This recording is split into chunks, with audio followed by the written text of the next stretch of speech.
First of all, thank you very much for the invitation to present today. I've truly enjoyed what I've listened to so far, and I appreciate the Brain Foundation's efforts to pull this together to help advance the care and understanding of autism and helping families and individuals with autism. As John said, today I'm going to talk about some research that we've done at ZYN002 Pharmaceuticals, specifically around ZYN002, which is a cannabidiol treatment in a transdermal gel form. And I'll walk you through that information, tell you a little bit more about what we're doing and some of the findings we found in some of our early work, and we continue. A disclaimer here, obviously, ZYN002 is still an experimental treatment. It's not intended to promote the use of ZYN002 or cannabidiol in this instance. Obviously, we're still in clinical trials, and this information is being shared really to advance the understanding of what is going on in the field with our therapies and our products. In terms of background, obviously, this is an informed audience. You understand what autism spectrum disorder is. As you know, I'm also talking about autism spectrum disorder in the context of Fragile X syndrome as well. Fragile X syndrome is the most common monogenic cause of autism spectrum disorder. So I'll be presenting some data from both a study in autism spectrum disorder patients without Fragile X syndrome, and then also with comorbid Fragile X syndrome as a diagnosis. As many have said before me, that unfortunately, as we continue to try to press forward, there's only been 2 FDA-approved medicines for the treatment of the symptoms and core symptoms of autism spectrum disorder. And those were specifically atypical antipsychotics for the treatment of irritability. And our research is looking at what happens when you impact the endocannabinoid system with cannabidiol. And so the background for those who may not have awareness, the endocannabinoid system is a key modulator of emotion and social behavior, and is dysregulated in ASD and Fragile X syndrome. We're learning more and more every day, but for example, in Fragile X syndrome, we know that the endocannabinoid system basically is a homeostatic type system. It helps our body and brain regulate what's going on within the neurochemistry, also in development. And that system is significantly impacted because of the lack and because of the genetic challenges within Fragile X syndrome. And so we continue to explore exactly what may be happening there, but we know, again, it plays an important role. And then we know from cannabidiol, we're becoming more familiar, and probably many on this call are thinking about cannabidiol as it's been in the news a lot in the last couple of years. It is the main non-euphoric component of the cannabis plant, and it may provide therapeutic benefit in ASD and Fragile X through its effects on the endocannabinoid system. And specifically, you might wonder how is ZYN002 made, and how does it differ from what might be available currently in many states over the counter? Well, actually, ZYN002 is a pharmaceutically produced cannabidiol, so it's not plant-derived. It is actually pharmaceutically produced, and the doses that we're using in our trials are significantly greater than you would be able to typically purchase, or you'd be using a lot of CBD if you were purchased over the counter. The other important thing to know about this formulation is actually has penetration enhancers to help the absorption. If you were just to use cannabidiol itself, it would not be absorbed through your skin. And so it does require additional absorption enhancers, even if it's taken orally. So that's some things just in background for context for why we're studying the formulation that we have, ZYN002. We've done and have ongoing 4 trials that have included or will include patients that have autism spectrum disorder. I will be reviewing 2 of these in detail, but the first one on this table shows you that we call BRIGHT. It was a study specifically in autism spectrum disorder children aged 3 to 17. It was an open label trial, and I'll show you the design and the outcomes in just a moment. But we had 37 patients in that trial, and 92% of those children were at least moderate to severe ASD based upon the ADOS-2 instrument and looking at the scoring within the ADOS-2, which many of you are familiar with.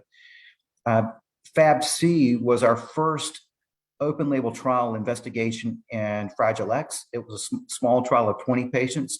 We did not capture the diagnosis of autism spectrum disorder in those children or the co-diagnosis, but we know from our ConnectFX study, which is our large randomized double-blind placebo-controlled trial in 212 patients, that in that trial, which we think would be similar to those in the PHARMD trial, 85% of the children had autism spectrum disorder co-diagnosis, and 75% of the children in the trial had moderate to severe autism spectrum disorder symptoms. And now we just initiated and started a follow-on trial to ConnectFX called RECONNECT, and I'll talk about the design of that trial and what is going to be coming in the future and what we're doing with ZYN002. So first, I'd like to talk about the BRIGHT study, and I would be remiss without thanking the investigators who did this trial. This trial was run in Australia by Dr. Honey Husler and her team there in Queensland, Australia, and all the families that obviously participated and contributed to this information. The trial was designed to enroll patients with the Aberrant Behavior Checklist Community score for irritability of at least 18 and a clinical global impression score, severity score of at least 4, which is moderate or greater in severity. And so we've heard about many different tools today to measure symptoms of autism spectrum disorder. And the Aberrant Behavior Checklist is a very common one. It's actually been used, and it was used in the previous trials for the approval of the 2 medicines that are approved by the US FDA. And irritability was also that endpoint used for that. And so we wanted to determine what was the outcome if we used this tool in our trials as well. The primary objectives of this trial was to look at safety and tolerability of ZYN002, both in the short term, and we looked at 14 weeks, and then we continued for another 24 weeks. So we've got 38 weeks of treatment experience, both from a safety perspective and looking at efficacy over time. And the primary efficacy assessments we looked at were, we did look at were the ABCC and the CGI improvement, which you've heard again in other presentations today. I'll talk about some other instruments we used to look at some of the core symptoms of ASD as well.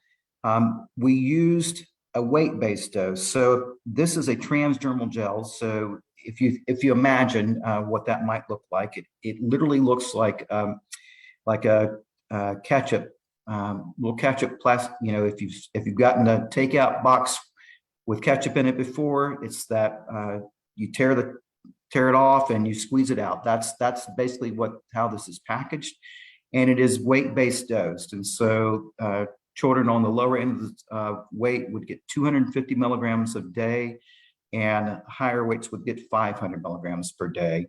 And again, the last thing on this slide is thinking about where we were looking to say, did they show significant improvement to continue in the longer term piece of the study? And we required at least a 35% improvement in the ABCC irritability scale.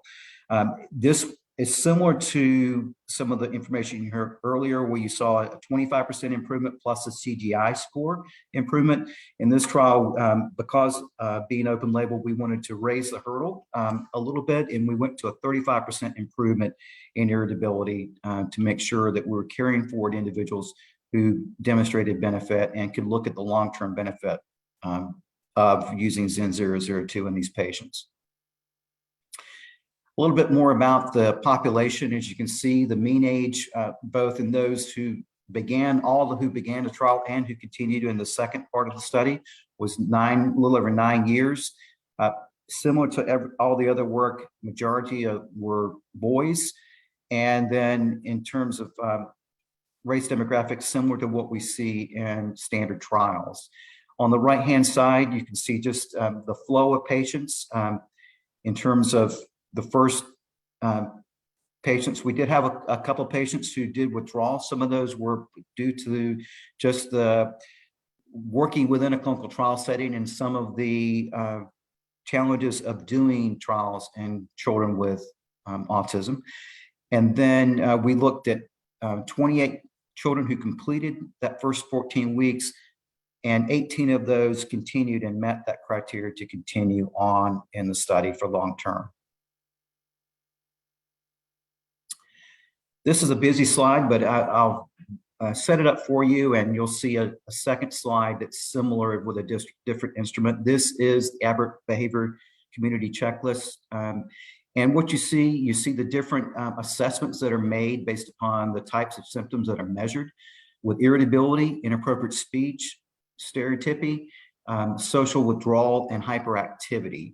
On the left-hand side, you can see the population in phase in period 1 of the trial, and you can see there were generally good improvements in all the domains on the ABC, and specifically for irritability, we saw about not quite a 40% improvement in irritability, and that is similar across the different symptomatologies that the ABC measures.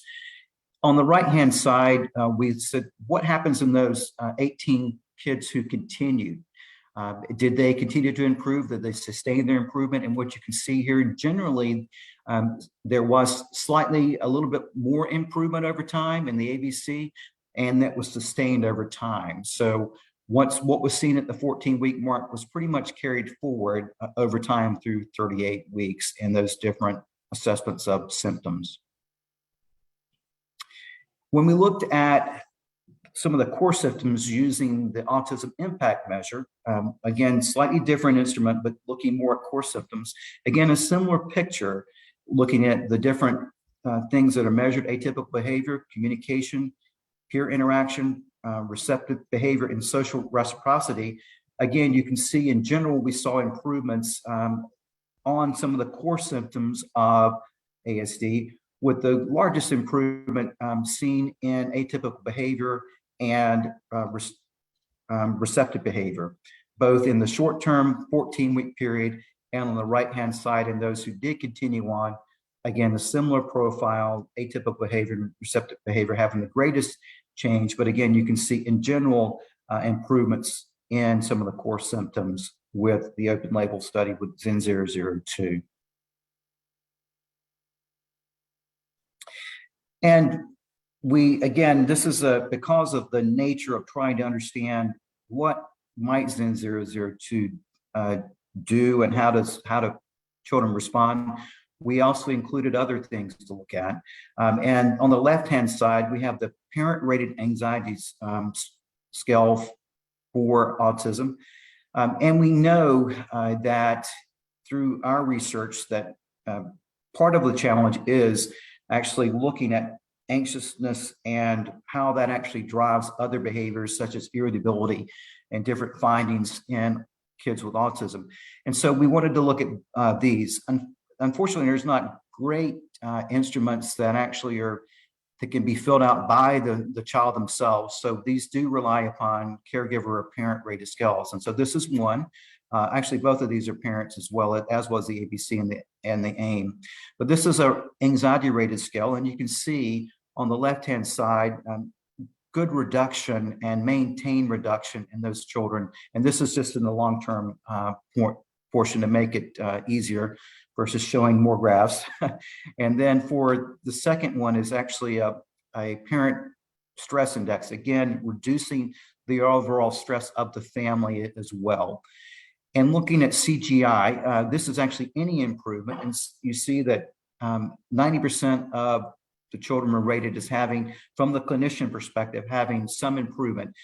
This is, you saw some presentations earlier that looked at much or very much improvement, which would be a 2 or lower score. This is a 3 or lower score. If you look at the 2 or lower score, it's about a 76% improvement. So again, in an open label nature, we found that ZYN002 seems to have promise in improving the symptoms and the parent burden in the children with autism spectrum disorder. I'll quickly summarize the findings overall, and it wouldn't be one of the key things to think about is that if you have a drug work, is it also well tolerated or not? And so that's a critical piece of any work we do. And we did find that it was generally well tolerated and consistent with other data and other trials. About half of the children and their families reported that they had an adverse event of any type, whether it's related or unrelated to ZYN002. Most of them were mild, 80% were mild, and 7 patients in the trial were deemed to have treatment-related adverse events. And I share that in the next bullet point. What type of adverse events are they? If you think about what ZYN002 is, and it's, as I said, it's a transdermal gel. And all of us now have gone through the last 2 years of COVID. You're very familiar with all the alcohol gels that we put on our skins. And if you think about Purell, it's very much like that. And so because of the alcohol content, it can have some drying to the skin. And so we do see some application site reactions such as pruritus and dryness and things like that. And so that's the most common thing that we see. They tend to be mild and transient in nature. We did have 1 patient with sleep disorder and increased appetite and 1 with frequent urination. But again, overall, pretty well tolerated in the kids that we studied. And we did not find any significant changes in laboratories or EKGs, and especially looking at liver functions.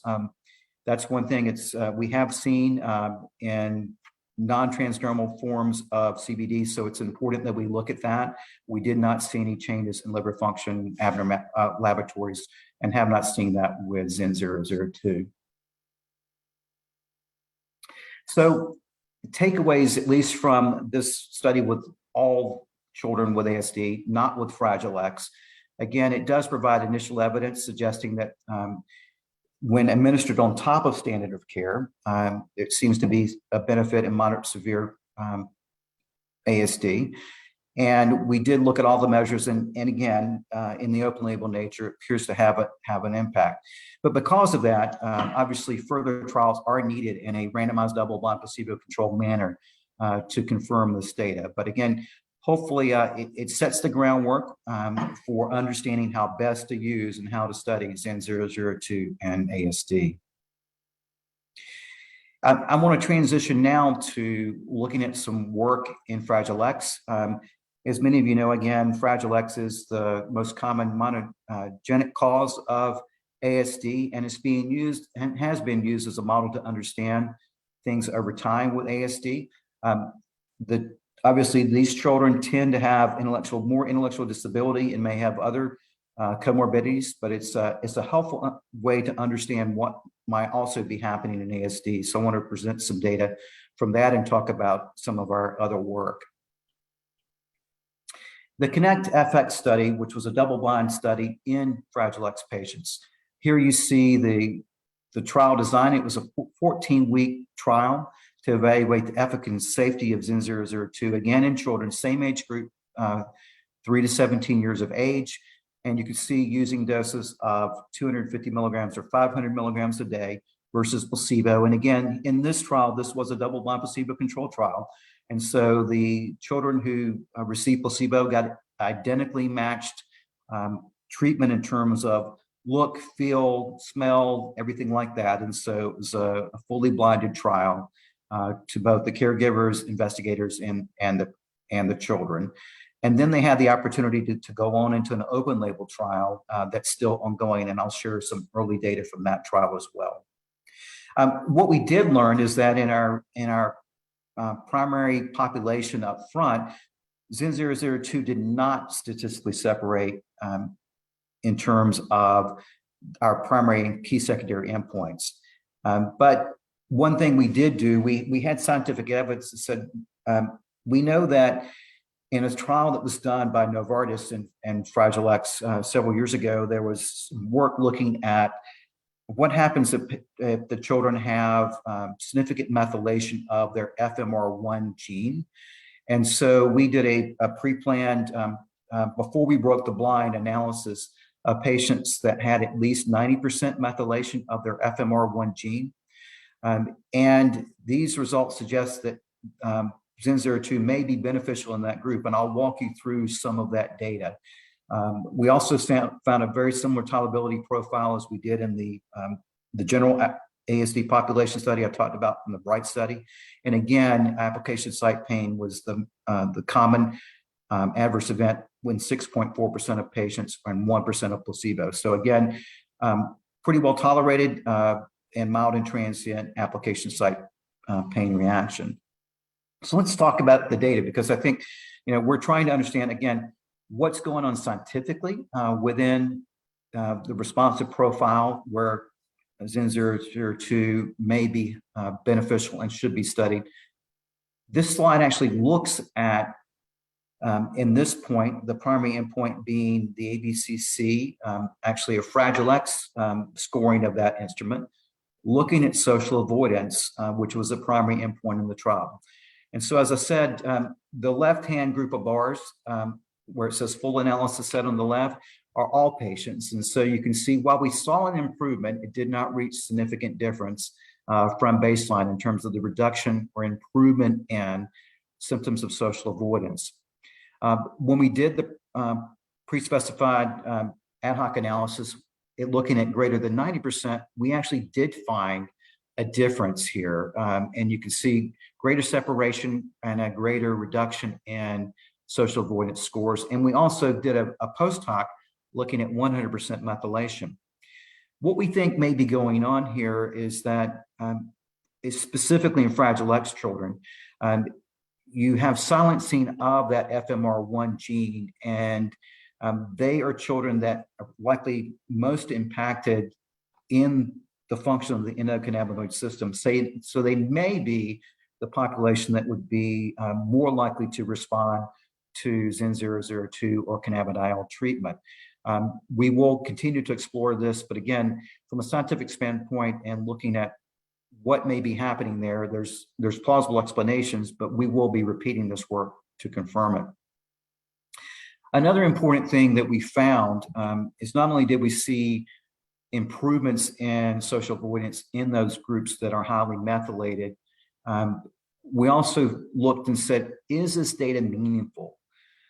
And so we did some psychometric work, and we looked at 3 areas, specifically social avoidance, irritability, and socially unresponsive or lethargic, based upon the aberrant behavior checklist, community checklist. And so what we did is we did market research with families and tried to understand what they felt were important changes, meaningful changes, and then we did this using standard methods that the FDA asked companies to look at to define meaningful change. That's what the clinical outcomes and assessment group at FDA really wants companies to do and developers of medicines to do, because just having something statistically significant is great, but is it meaningful? And so we were actually able to show that a 3-point change in social avoidance was meaningful, a 9-point change in irritability was meaningful, and a 5-point change in socially unresponsive lethargic measures were meaningful. And if you look at the data and said what percent of patients actually achieved those results, nearly 60% of children with significant methylation in our trial did so, and more so statistically than placebo. Irritability, again, while it didn't separate in the general group, it did do when you looked at those who had meaningful change. And there was a positive trend in socially unresponsive lethargic, but it did not reach significant difference in that case. But again, positive and supportive information to help us have confidence in moving forward in our development. So some lessons learned from our first trial. Again, we did see a treatment response that appeared to be greatest in those with higher methylation. We were able to look at psychometric assessments and determine that meaningful change, which I just talked about with you. I didn't show you data, but we also looked at a caregiver global impression of severity and change instrument, and we were able to find that instrument actually performed pretty well as well, and have carried that forward in our next trial. And based upon our interactions with the FDA, we have looked at the clinical global impression of severity and improvement scale. And based upon their guidance, we are now going forward in our new trial, which I'll talk about RECONNECT in a moment, with a more disease-specific clinical global impression assessment, looking at those specific behaviors and trying to get the best assessment possible from a clinician standpoint. And so that will be new in our trial. And last but not least, some others have mentioned just some learnings having to do clinical research during the era of COVID and the restrictions. And we've been able to move forward with a significant amount of virtual visits in our new trial. In fact, half of the visits in the new trial will be virtual, which significantly reduces burden for the families who participate and their children.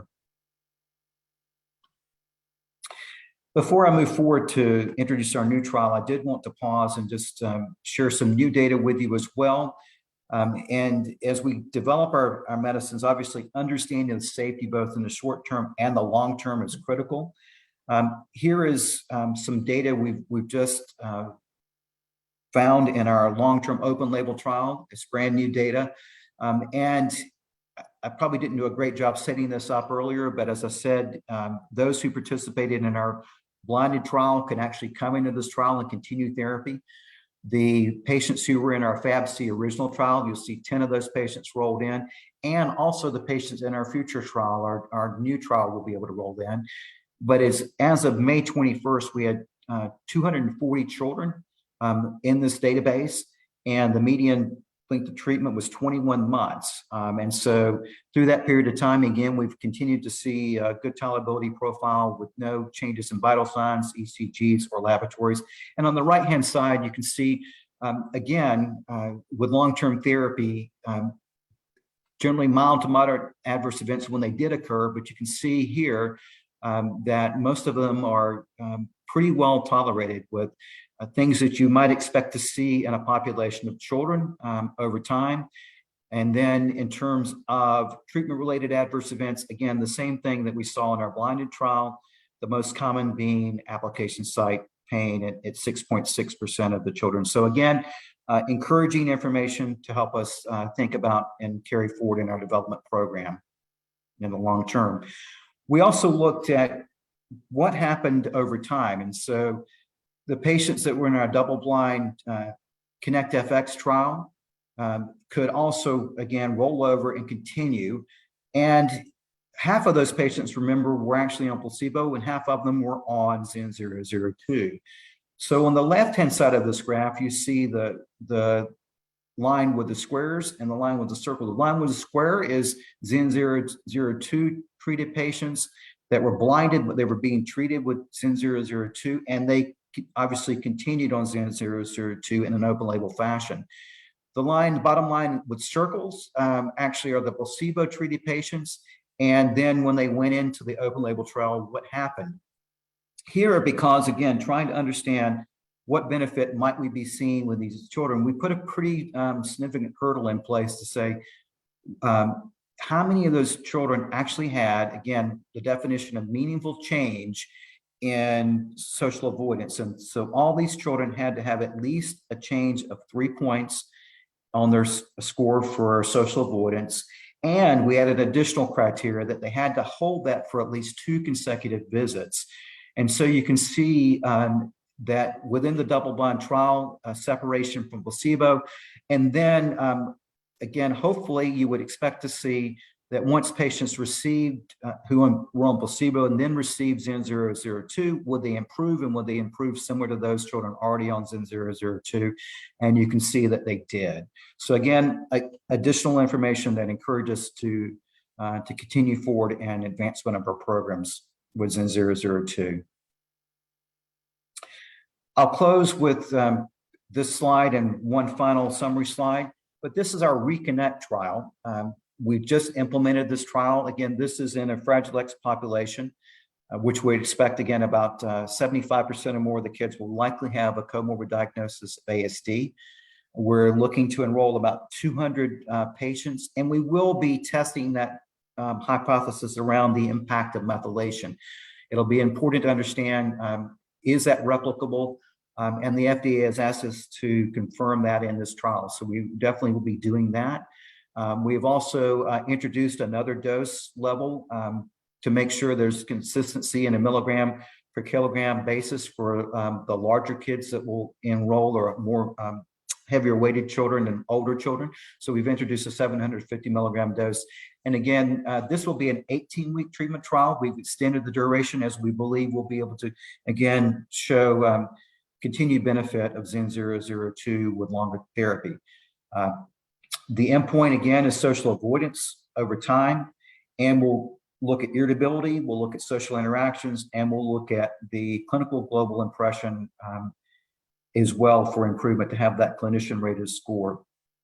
And again, we are testing the hypothesis around the methylation perspective.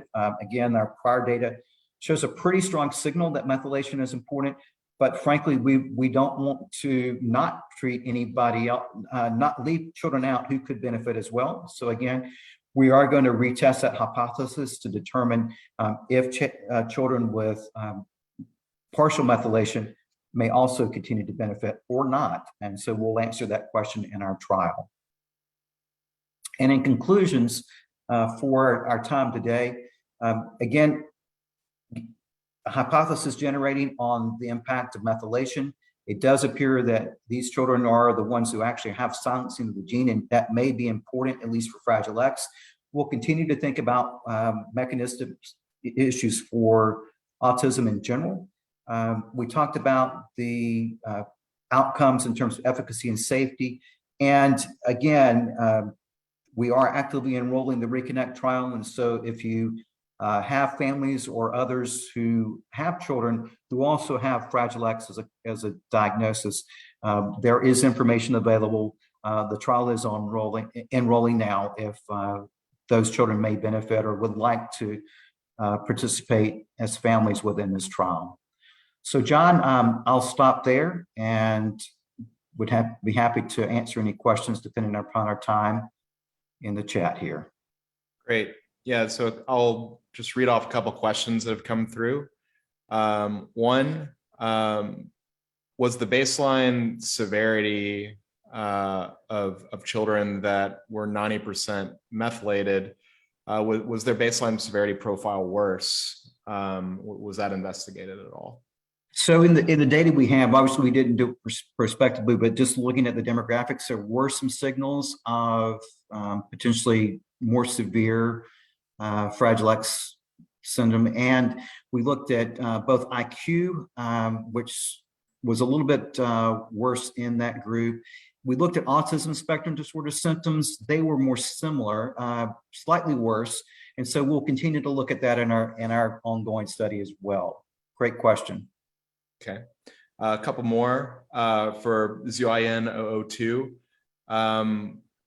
For the non-responders, did you guys do any sort of genotyping or looking at whole exome or anything like that to see if you could find some sort of genetic reason for why there was a non-response? No, we have not yet. We did, again, looked at the methylation profile, and I didn't present the data here, but again, what we saw was a pretty significant drop-off in response for those children that had less than 90% methylation. What we found was about 80% of in the children in the CONNECT study actually were 90 or above percent methylation. And so that in that 20% of kids who were less than 90%, there was a pretty significant drop-off in responses in ZYN002. So we, again, going forward, is an area of investigation, and we will be looking to understand that better and to reconfirm that in our RECONNECT study. Great. And just one last question, just when you're talking about meaningful change, were you referring to the minimal clinical important difference, or the MCID on the scales? It's a very similar analysis, yes, John. Actually, it's FDA has moved from a patient and a caregiver rated assessment to meaningful within patient change. Mm-hmm. And so it's very similar to the MCID that would be with a clinical assessment, such as a CGI or something like that. And it is done prospectively to define what might be meaningful within the trial, and then you assess it within your population. And so that's what we have defined in our ConnectFX, and we'll be repeating that as well in our new study. Did that also include, sorry, just out of curiosity, in terms of just clinical meaningfulness, but also did it also interrogate, either a parent or caregiver in terms of their perspective in terms of whether it was meaningful to them? So in the ConnectFX trial, it was done up front in terms of defining what would be meaningful to them. In the new trial, we'll be doing post interviews, again, to understand that even more robustly. So great question. Wonderful. All right, well, thank you so much for your time, and we'll move on to the next speaker, Mark Smith. Thank you, John.